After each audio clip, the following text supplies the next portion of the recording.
So I'm out here to tell you that I am not going to indulge yet another one of Mr. Poilievre's temper tantrums.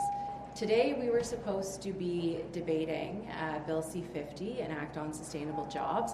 It's the same bill that the Conservatives tried to move 20,000 amendments to last week at committee. They failed to do that, and so we were supposed to be debating this. This is a bill that talks about Canada's future. It's about making sure that we have a strong economy for the future. Canada right now is ranked third in the world for foreign direct investment, and it's because that we understand that we have to fight climate change, protect the environment in order to build that economy, and quite frankly, the world is moving in that direction.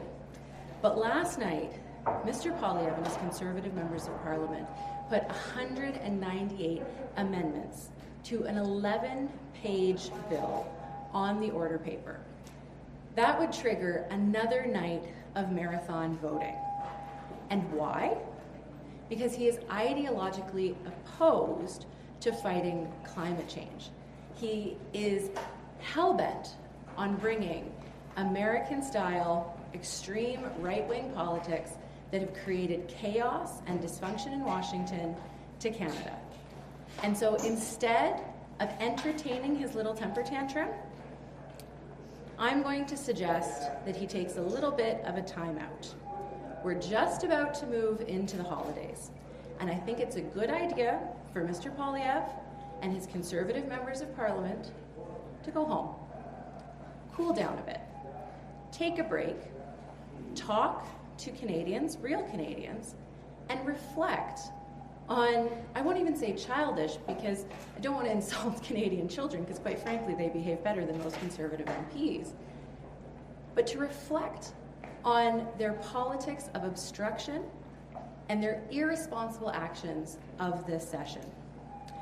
I find it particularly troubling how much trouble Mr. Poilievre has with the facts and telling the truth to Canadians. In this parliamentary session, the Conservatives have obstructed over a third of days of debate of government business. That's obstructing legislation that would make houses more affordable, build more rental units, that would bring more competition to the grocery sector, that would create a free trade agreement with Ukraine. It's obstruction that would enhance the chemical weapons treaty that is targeted at Russia. Yet another example of the Conservatives abandoning Ukraine and standing with Russia. Why? It's obstruction on legislation such as we were going to debate today when it comes to a sustainable future. And it's obstruction with regards to what we will be debating today, which is C-58, which is historic legislation on replacement workers. We tried to bring this yesterday, but Mr. Poilievre and his Conservative members of Parliament obstructed debate, and I can only imagine why.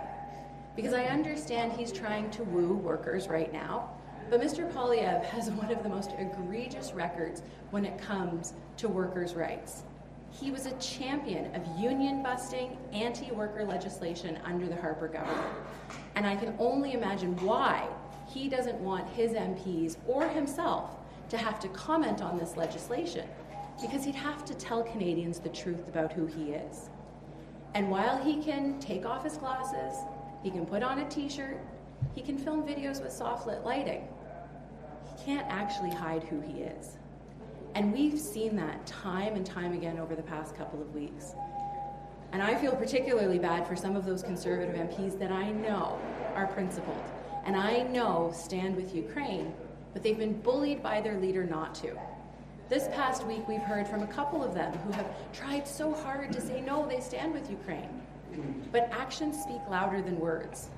And so over the holidays, I hope not only do they reflect on the very poor behavior that they have shown Canadians, that they don't respect Parliament, democratic institutions, and at the end of the day, Canadians, because that's who we're here to serve and represent, but they consider changing their vote on Ukraine, and that they stand up to a MAGA-inspired leader who wants to be a little Trump North and actually stand up for Canadians and people who care about freedom and democracy.